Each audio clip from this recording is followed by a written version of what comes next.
Hello बच्चों, आज हम डिस्कस करेंगे सेंटर ऑफ मास चैप्टर जो हमने डिस्कस किया है ये चैप्टर। उसमें एक क्वेश्चन जो कि बहुत ज़्यादा इंपॉर्टेंट है, क्वेश्चन है the distance between the centre of carbon and oxygen atom. तो हमने एज्यूम किया कि कार्बन एटम है, एक ऑक्सीजन एटम है, ठीक है, इन कार्बन मोनोऑक्साइड गैस। अब जब कार्बन मोनोऑक्साइड गैस बनानी है तो पहले हमने इन दोनों को क्या करना पड़ेगा बेटा, कंबाइन करना पड़ेगा। तो मान लेते कि ये कार्बन का मॉलिक्यूल्स है और ये वाला थोड़ा सा हमारा हमने ऑक्सीजन कंसिडर कर लिया, ठीक है। हमें दिया गया है कि कार्बन मोनोऑक्साइड, आपको पता है गैस कार्बन मोनोऑक्साइड सी होती है, ठीक है। Molecules is 1.13 angstrom. 1.13 एंगस्ट्रॉम क्या उनके बीच का, सेंटर से सेंटर का डिस्टेंस, यहाँ से यहाँ तक का डिस्टेंस, ठीक है, 1.113। तो बच्चों अब हमें इस पता करना है कि इस बॉडी का सेंटर ऑफ मास कहाँ होगा। अब देखो बेटा, दोनों एटम क्योंकि अलग अलग है, कार्बन और ऑक्सीजन दोनों अलग अलग एटम है, क्योंकि दोनों का मास अलग अलग होता है। कार्बन का अगर आपको मास पता है तो वो आपको 12 होता है, जबकि ऑक्सीजन का मास कितना होता है बेटा, 16। तो 16 थोड़ा हैवियर है और कार्बन थोड़ा लाइटर है। तो आपको पता है कि जो हैवी मॉलिक्यूल्स होता है मास हमेशा उस तरफ शिफ्ट हो जाते हैं, है ना।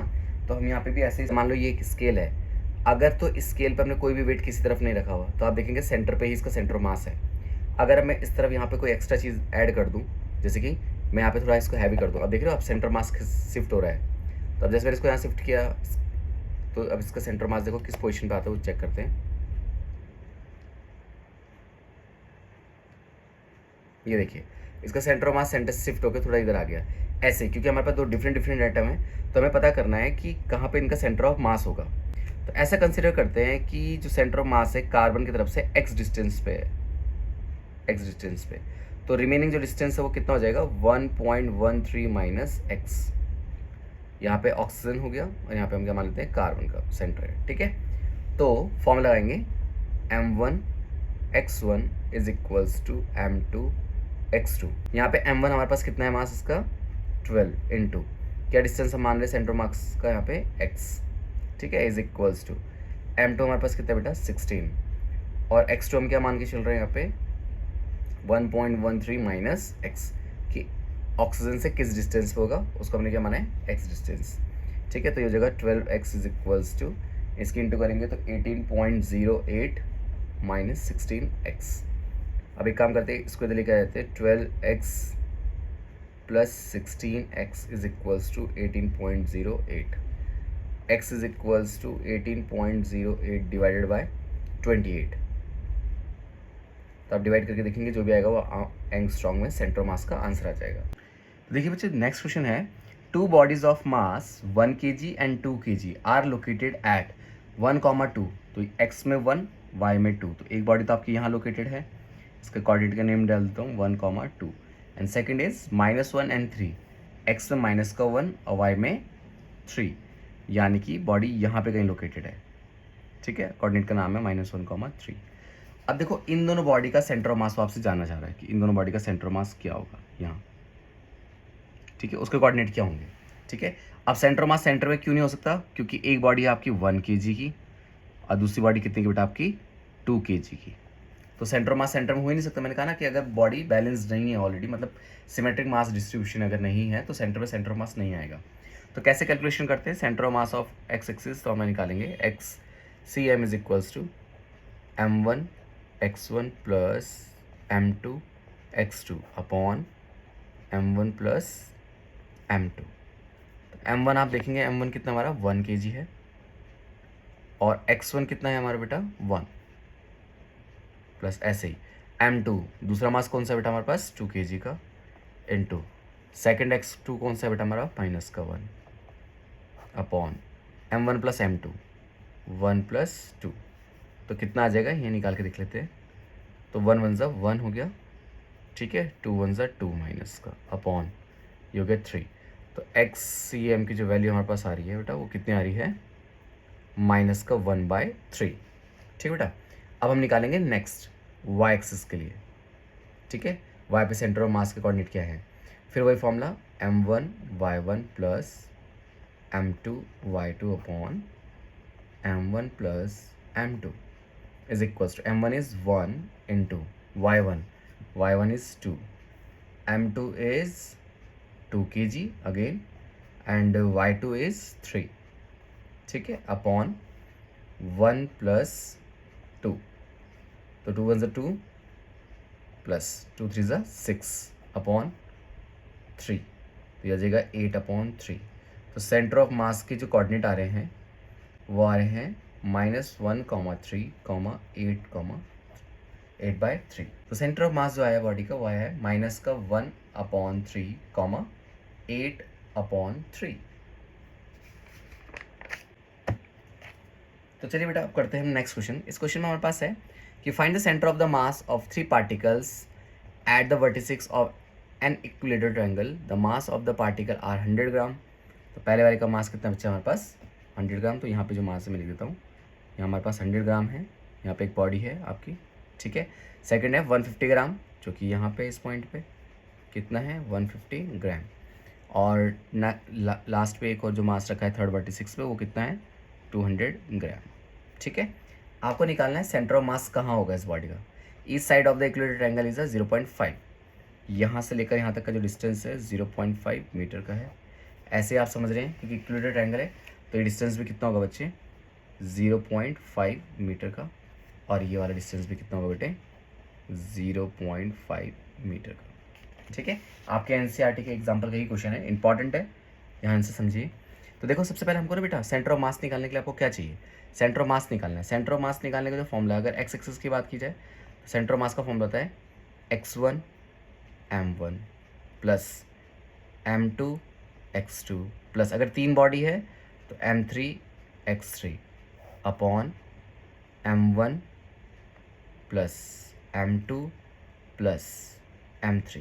तो हमारा मेन काम है कि हमें कोऑर्डिनेट लेके आने सबके और मास लेके आना है। तो चलो सबसे पहले आप देखेंगे कि हमारे पास कौन कौन सी वैल्यूज़ दी गई है। तो सबसे पहले आप कोऑर्डिनेट देख रहे हैं x1 के और x2 के और x3, इन तीनों के हमें कोऑर्डिनेट चाहिए।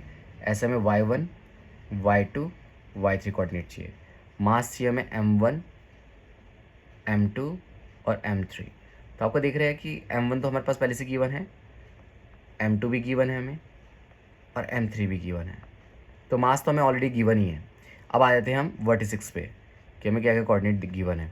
तो आप अगर आप देखेंगे कि x और y दोनों ही 0 है, यानी x1 y1 दोनों 0 है, तो x1 और y1 ये तो हमारे पास 0 है।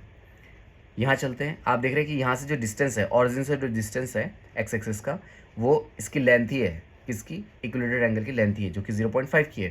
तो x तो हो गया 0.5 ऑटोमेटिकली, एंड y एक्सिस नहीं होता एक्स एक्सिस पे कभी भी, इस पॉइंट पे आपको y एक्सिस नहीं मिलेगा, इसलिए ये 0 हो गया, ठीक है। ये आप समझ रहे कि 0.5 क्यों, क्योंकि इक्विलेटरल ट्रायंगल की जो साइड है अगर वो 2 मीटर की होती तो ये यहाँ से लेकर यहाँ तक कोऑर्डिनेट क्या होता बेटा 2,0, ठीक है। तो फिलहाल अभी 0.5 बोला है तो 0.5,0।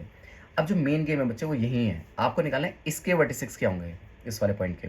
तो देखो बच्चे, इसका हाफ, इसका सेंटर है तो हाफ एक्स एक्सिस का तो हाफ हो जाएगा सीधा, 0.5 का हाफ 0.25, तो एक्स तो हो गया 0.25 x3 हमारा। अब y निकालने के लिए पाइथागोरस थ्योरम लगा दो बेटा। यहाँ से देखो ये वाला आपका 0.5 है, ये वाला आपको पता ही चल गया कितना है, ये 0.5 का हाफ 0.25, ठीक है मीटर। अब मुझे क्या निकालना है मेन हमारा, ये बी एम वाला पोर्शन निकालना है, ठीक है, ये वाला, क्योंकि ये जो हाइट है ना, यही हाइट आपका क्या बता रही है आपको वाई के कोऑर्डिनेट। और एक बार कोऑर्डिनेट आ जाएंगे तब तो हम इस फॉर्मूले में लगा के कर सकते हैं। जैसे एक्स के लिए होता है ऐसे वाई के लिए फॉर्मूला होता है m1 y1 plus m2 y2 plus m3 y3 upon m1 plus m2 plus m3। तो हमें कुल मिला के सिर्फ y3 के कोऑर्डिनेट लेके आने हैं, यानी कि ये वाला कोऑर्डिनेट लेके आना है। तो x तो आपको मिल ही गया कि यहाँ से यहाँ तक का डिस्टेंस 0.25 है, तो यहाँ से यहाँ तक का डिस्टेंस क्या है 0.25, तो एक कोऑर्डिनेट तो मेरे पास आ गया 0.25। अब मुझे लेके आना y कोऑर्डिनेट, तो क्या करेंगे इस छोटे ट्रायंगल में मैं पाइथागोरस थ्योरम लगा देता हूँ। तो यहाँ देखेंगे आप इसको रफली, ट्रायंगल OMB में, ठीक है, इस ट्रायंगल में। तो इसमें क्या है हमारे पास, हाइपो का स्क्वायर इज इक्वल्स टू, मैं आपको यहाँ रफ में बना के दिखा देता हूँ ताकि आपको थोड़ी कन्फ्यूजन ना रहे। ये वाली साइड हमारे पास 0.5 है और ये साइड 0.25 है, ठीक है। और ये हमारा O है, ये हमारा M है, ये हमारा B है। तो पाइथागोरस थ्योरम से हमें बस ये हाइट कैलकुलेट करें जो कि हमारा y होगी। तो मैं लिखा 0.5 का स्क्वायर इज इक्वल्स टू 0.25 का स्क्वायर प्लस BM का स्क्वायर।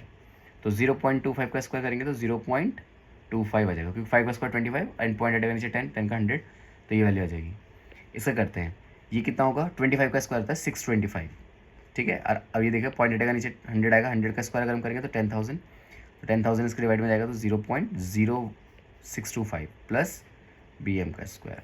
अब ये प्लस वाला इधर किससे भेज देंगे बच्चा आप, माइनस में, 0.0625 is equals to B M का स्क्वायर। अब आप माइनस करके देख लो 0.25 0.0625 को, ठीक है। तो यहाँ हमने क्या 10 में से 5 किया 5, 9 में से 2 गए 7 और 4 बचा यहाँ पे, 14 में से 6 गया 8, 1.07। तो आपके पास जो आया बेटा माइनस करके वो आया 1875 बी एम। अब आप इसका निकाल दो स्क्वायर रूट। अब स्क्वायर रूट निकालने के लिए क्या करना है, सबसे पहले पॉइंट हटा के नीचे 10,000 लिख दो। 10,000 को आप स्क्वायर रूट से बाहर ला सकते हैं इजली। पहले हम इसके फैक्टर बना लेते हैं कि क्या होंगे। तो ये जगह बच्चे हमारा 1875 का मैं स्क्वायर फैक्टर निकाल लेता हूँ। तो 5 के टेबल से करते, 5 3 50, ठीक है। तो आपके जो बने हैं वो बना है, इसके जो फैक्टर्स आए हैं 5 into 5 into 5 into 5 into 3 upon 10,000 is equals to B M. तो बी एम की वैल्यू क्या आ जाएगी बच्चे हमारे पास, वो हाइट देखो 5 स्क्वायर रूट से बाहर आ जाएगा, ये भी स्क्वायर रूट से बाहर आ जाएगा, तो 5 इंटू 5 तो आपका बाहर आ गया, अंदर कौन बचा √3 अपॉन 10,000 कितना हो गया, हाफ निकलेगा बाहर, हाफ हो गया, ठीक है। जितनी भी जीरो होती है उसके हाफ कर देगा, रूट से बाहर आ जाएगा।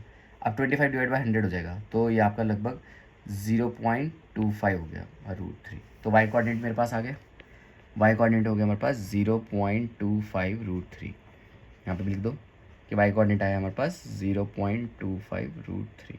अब सुनो, हमने सारी कैलकुलेशंस कर लिए, अब आपको वैल्यू टू वैल्यू पुट करनी है, ठीक है। चलो यहीं पे पुट कर देता हूँ मैं इसके सामने। x1 हमारे पास कितना है 0 इंटू m1 कितना है हमारे पास 100, तो ये तो 0 ही हो जाएगा, प्लस फिर ऐसे m2 कितना बचा हमारा 150 इंटू x के कोऑर्डिनेट कितने हैं इसमें, x2 का कोऑर्डिनेट है 0.5 का, प्लस फिर ऐसे हमारा m3 है, m3 हमारा कितना बेटा 200 इंटू और x3 हमारा कितना बेटा 0.25 अपॉन फिर m1 100 प्लस 150 प्लस 200, ठीक है। जैसे मैंने इसके लिए किया ऐसे फिर से हम वाई के लिए भी करेंगे। इसको आपको सॉल्व करना, देखो ये 0 हो जाएगा, इसके इंटू कर देनी, इनको सॉल्व कर देनी, जो भी आएगा आंसर आएगा डायरेक्टली।